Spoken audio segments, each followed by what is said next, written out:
Hello, and welcome again to Finding Sanctuary. This is a series of discussions between Buddhist nuns about the Therigatha poems, which are poems composed by fully enlightened nuns at the Buddha's time. I'm Ayya Vimalanyani, and with me today is Venerable Munissara. Ayya, thank you so much for joining us today. Well, thank you for inviting me. So I will briefly introduce you to our audience. Venerable Munissara is a Thai national, born and raised in the Philippines. She received a BA in history from Harvard University and an MA in Southeast Asian Studies from Chulalongkorn University. She received her samaneri ordination in 2009 at Nirodharam Bhikkhuni Arama in Chiang Mai, Thailand, and her Bhikkhuni ordination in 2012 at Dhammasara Monastery in Perth, Australia. And currently she is living also at Dhammasara in Perth, which is a very beautiful place. I have been there 3 times and enjoyed it very much. And if you're interested, I will leave a link in the description box so you can check it out later. So Ayya, thank you so much for coming.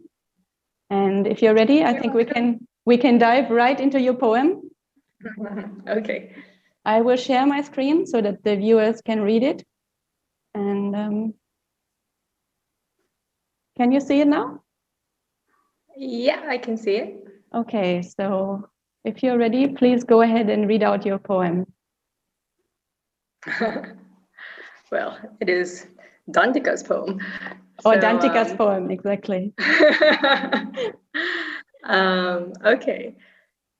So leaving my day's meditation on Vulture's Peak Mountain, I saw an elephant on the riverbank, having just come up from his bath. A man taking a pole with a hook asked the elephant, "Give me your foot." The elephant presented his foot, and the man mounted him. Seeing a beast so tamed, submitting to human control, my mind became serene. That is why I've gone to the forest. So that's Therīgāthā 3.4, Venerable Dantika. Sadhu, sadhu, sadhu. This is actually one of the poems that inspired the title of this series, Finding Sanctuary, because she mentions, for the sake of sanctuary. Yes, I noticed that. Yes. So would you like to go ahead and tell us why you chose this poem? It spoke to me because, when you're working with the mind, that saying that the mind is a beast, it becomes very real to you. It's a very unpredictable, and the mind has a mind of its own. It really is something that you really do feel like this is a very apt simile. This idea of what formerly must have been a wild elephant. That's what your mind feels like, when you're just doing your normal thing in daily life before you start to meditate. You might not notice that yet because you're just with the elephant. You are the elephant. You're just, rampaging here and there, knocking over banana trees, whatever. It's like part of your just normal way of being, and you don't even notice perhaps. But I can guarantee anyone who has tried to sit quietly, in meditation, you can probably experience this most vividly the first time you try to do that, unless you're very already naturally gifted from previous lives. But I mean, for most people, when you try to sit down with your, and just quieten your outside sounds, so you're not saying anything through your mouth. But you'll find you've got all sorts of voices in your mind, and they go here, they go there, and if your elephant's in a bad mood, then it can be quite disruptive. But even if your elephant's tame, you see elephants in Thailand. We see lots of elephants, even in Bangkok.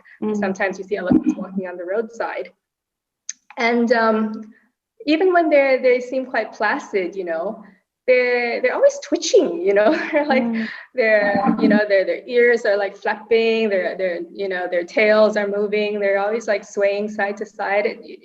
you don't imagine, do you see Buddha any kind of like statues of elephants sitting in full lotus? They're not very still. And so our minds are like that, even when we're, maybe not on a rampage, but still there's always some minor movements or something. And it's something that takes a long time to train, and it takes a lot of patience, and it takes a lot of courage. When you think of the mahouts, the elephant trainers, they can actually sit, on the back of an elephant when it's tame.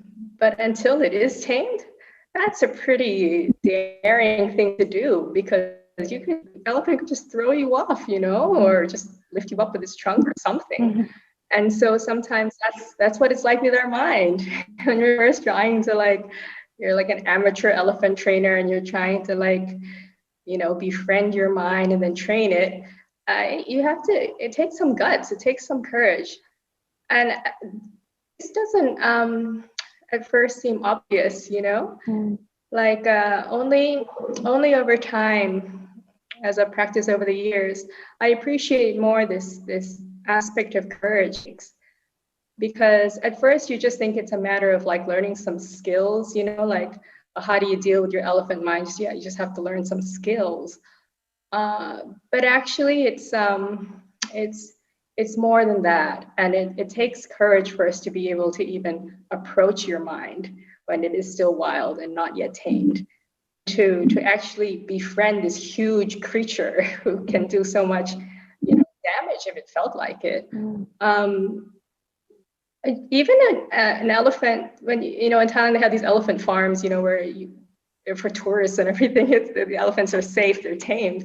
But when they ask for volunteers, do you want to feed the elephant, or do you want to pet the elephant on the trunk?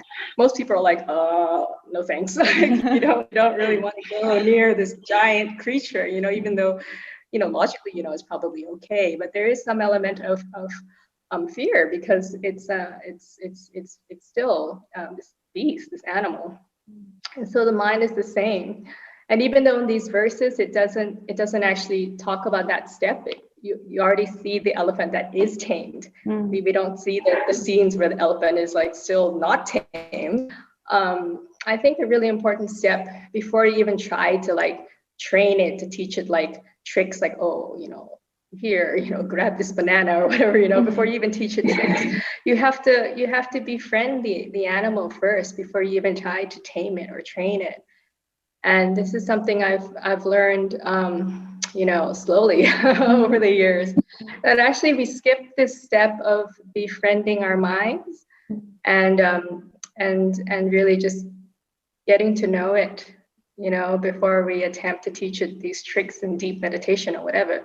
Just learning to befriend the mind and knowing that it can be trained and tamed. And seeing, humans, the equivalent of the elephant, who have been trained, is very inspiring. It's like the last stanza of the poem, where, because she sees this elephant that is tamed, and in her mind, she must be thinking, this is an analogy for the mind, that the mind can be trained. So when we see humans, well-advanced practitioners who have practiced well and who have been able to tame themselves, you really get an inspiration that this practice works.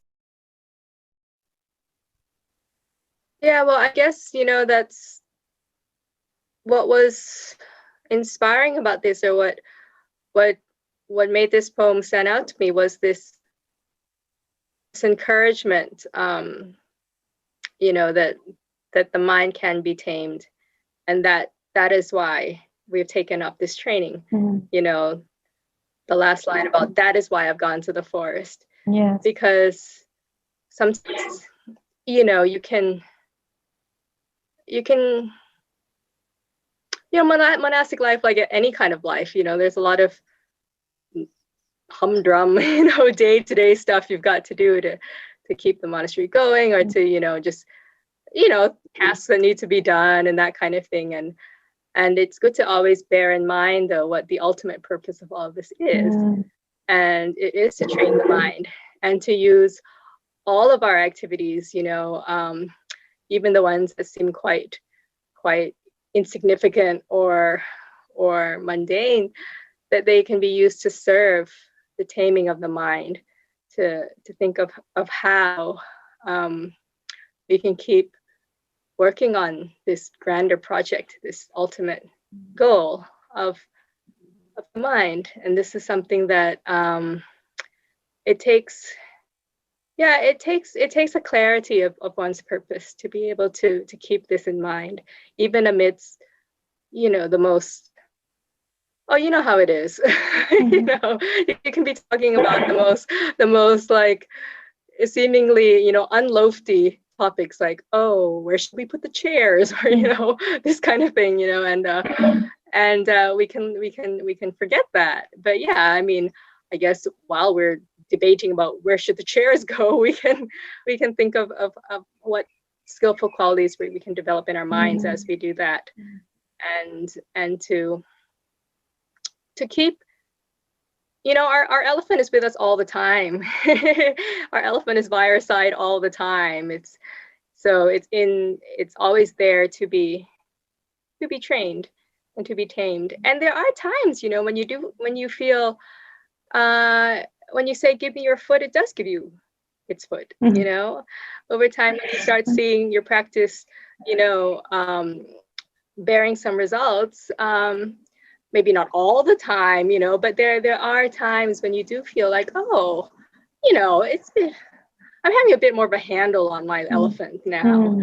And that's very encouraging to notice that when that does happen. You know, maybe your elephant isn't like obedient all the time, but all those times when it is, and maybe it is more and more. Maybe it is something that more and more you can notice that when your elephant's starting to go on some kind of, you know, unwholesome path, and you nudge it, you know, it stops and it redirects and it turns towards the wholesome. When you see that happening, it gives you greater confidence that this practice does work and this path does work, and that the elephant is coming around, and that you have to keep at it. And I'm sure trainers, you know, they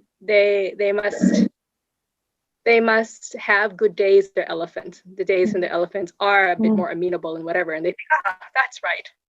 By George, I think he's got it, you know. And then the next day, the elephant's like totally not cooperative again, and they're like, oh, what happened? But that's how it is until your elephant is completely tamed, and to be able to have patience with that, you know, have patience with and have faith in your elephant that even, today's maybe not in such a good mood, or maybe the elephant's very hungry right now, or something, you know. But that still, that work that you have done to train it is not lost, and that there is a foundation there that can be built on, and that you have to be able to, I feel like, I mean, I've never been an animal trainer, but I'm just imagining, right, that they have to have a certain level of trust in their elephant, you know, that even if it kicks out there, that it still is showing signs of heeding the trainer more, and the trainer keeps working with it until the elephant is more dependable in its response. That when you say, give me your foot, it does, you know, it doesn't give you its trunk, or it doesn't stomp on you with its foot, but it really just gives you its foot, you know. It's something that I guess with your own mind, you also have that sense of friendship, you know, that, okay, you're having a bit of a hiccup now, but, you know, still things can be moving in the right direction. And I guess I would maybe just add the piece about the going to the forest, because living in a forest monastery, you know, you really do see the value of practicing in nature and practicing secluded from the world, in a forest environment. And so having this example of you know, enlightened nuns who did go off and practice in the forest and work on training their elephant in the forest, and finally, lo and behold, their elephant became trained. It's something that you know, speaks to even modern day forest practice but we are trying to live in that way and to use the benefits of practicing in seclusion in the forest for this higher goal. So it's nice to feel that connection with the ancient forest nuns, and to feel we are in our own way, obviously different in many ways, but in some way we are still connected to that kind of lifestyle and that kind of practice. And hopefully even the modern day elephants will still be trained and tamed in a similar fashion. So yeah, that's the other thing that spoke to me from this verse. Sadhu, sadhu, sadhu. I think this is a very good place to wrap up the video. So for our viewers, okay, if you have any questions or comments, please leave them down in the comment section. We are going to answer them all in our live stream. And our next episode of Finding Sanctuary will be uploaded tomorrow. And finally, thank you again so much, Ayya Munissara, for coming onto the recording and for sharing your thoughts with us. It was such a pleasure to have you today. you're welcome.